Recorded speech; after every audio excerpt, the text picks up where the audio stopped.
séparer mon bras de mon corps. Je ne peux pas enlever ma tête du reste de mon corps. Le tout est indissociable, le tout est indivisible. Dès lors que Christ est la tête, et que je suis le corps, que tout est indivisible, je participe à sa nature.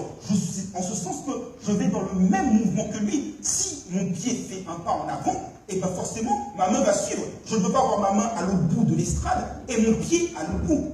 Un ensemble commun, un ensemble prédéfini.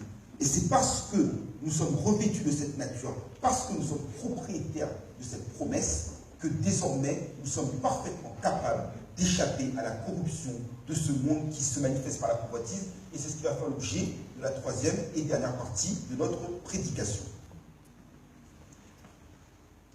Alors, nous échappons à la corruption à deux niveaux, parce que ce verset, en fin de compte, est un verset à deux niveaux, à deux étages. Le premier étage, c'est la vie terrestre que nous vivons actuellement, un avant-goût des choses à venir. Et le second étage supérieur, c'est la vie à venir. Et en l'occurrence, nous échappons à la corruption qui se manifeste par la convoitise dès maintenant. Pourquoi? Parce qu'en général, lorsque l'on manifeste un désir pour quelque chose, une sorte de convoitise, on ne désire que ce que l'on n'a pas. Dès lors que l'on possède la chose en tant que telle, on ne la désire pas.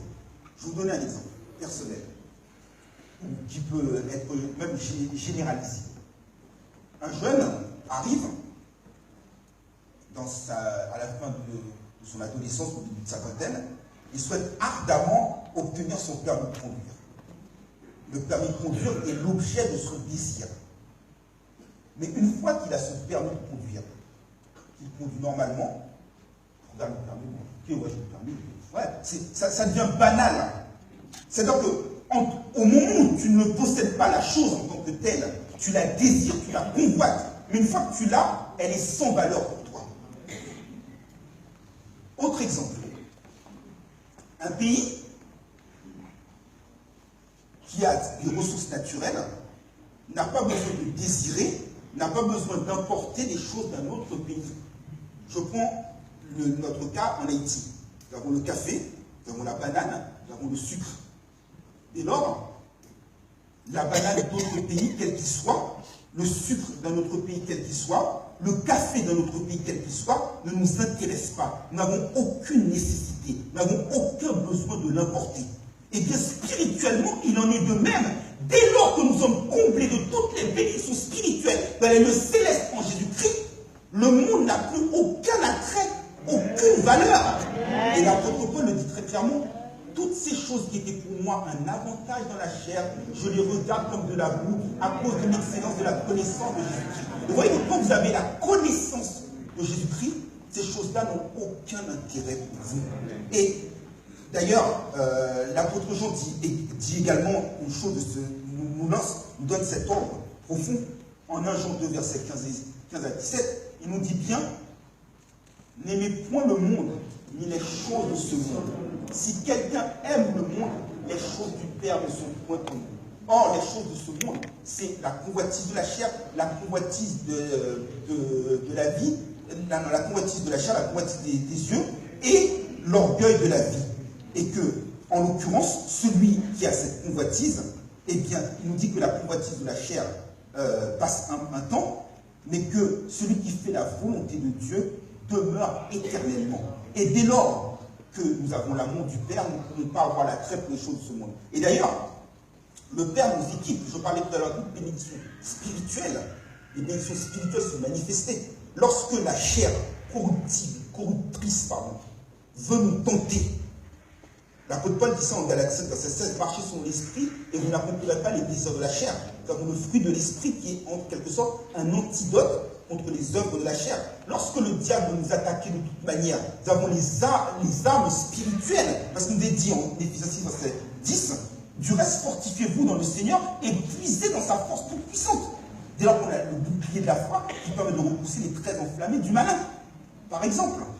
Donc nous avons tout ce qui est nécessaire pour que nous ne soyons point attirés par la corruption de ce monde, parce que spirituellement, tout nous est donné, et que Jésus lui-même disait, si quelqu'un boit de cette eau, il aura soif, mais s'il boit de l'eau que je lui donne, il n'aura plus jamais soif.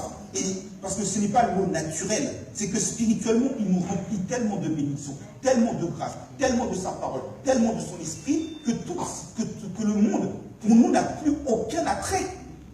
Ensuite, nous échappons à la corruption par un deuxième étage supérieur. Pourquoi elle nous permet d'échapper à la corruption dans ce monde?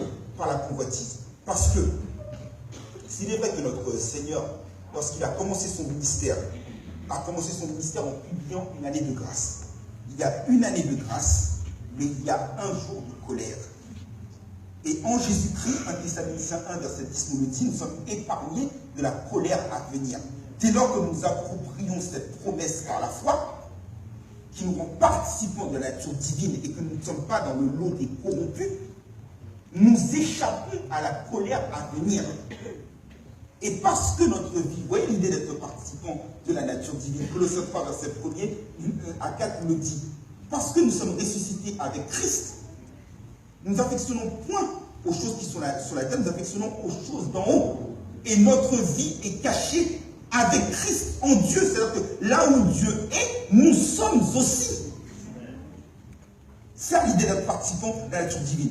Et la conséquence, c'est que lorsque Christ, notre vie, apparaîtra, nous apparaîtrons avec lui dans la gloire. C'est-à-dire que nous serons dans le lieu très haut, dans le lieu céleste, là où ni la corruption, là où ni la teigne, là où ni la rue, là où ni les voleurs ne peuvent avoir accès. Et lui-même avait fait cette promesse en 2 Corinthiens 6, versets 14 à 18. Il avait parlé du fait quel rapport y a-t-il entre la lumière et les ténèbres, entre la justice et l'iniquité, entre Christ et Bélial. Sortez du milieu d'eux et je vous recueillerai, je serai pour vous un père. Autrement dit, si nous nous approprions la promesse et que nous participons de la nature divine, Dieu nous recevra comme un père.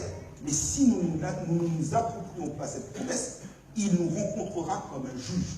Et donc, c'est à nous de savoir quelle décision nous voulons prendre. Et de par le fait que nous venons participants de la nature divine, nous avons un corps corruptible, mortel, aujourd'hui, qui deviendra incorruptible. Et nous savons que la corruption ne peut pas éviter l'incorruptibilité. Ce corps mortel deviendra immortel. Et l'apôtre Jean, je dis très clairement en 1 Jean 3, verset 3, tel qu'il est, nous serons semblables à lui.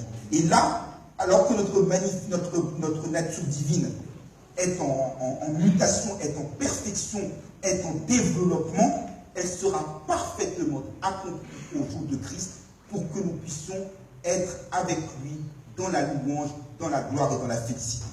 Donc, mes frères et sœurs en Christ, pour terminer ce matin, dans le climat de corruption qui dirige, qui gangrène le monde dans lequel nous vivons, notre Dieu nous exhorte à sortir du milieu d'eux et à rentrer dans le climat de spiritualité, dans le climat d'incorruptibilité, dans le climat de perfection, dans le climat de joie, dans le climat de grâce, dans le climat de paix.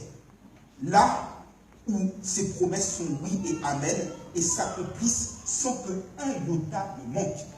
Ainsi nous étant appropriés cette promesse par la foi, nous pourrons donc, n'ayant point honte de l'évangile, car c'est la puissance de Dieu pour le salut de quiconque croit, revendiquer fièrement notre identité, comme le dit l'apôtre Paul en Philippiens 3, versets 20 et 21. Mais nous sommes citoyens des cieux. Nous attendons notre Seigneur Jésus-Christ, qui changera notre corps d'humiliation en un corps glorieux, selon le pouvoir qu'il a de s'assujettir à toutes choses. Amen. Amen.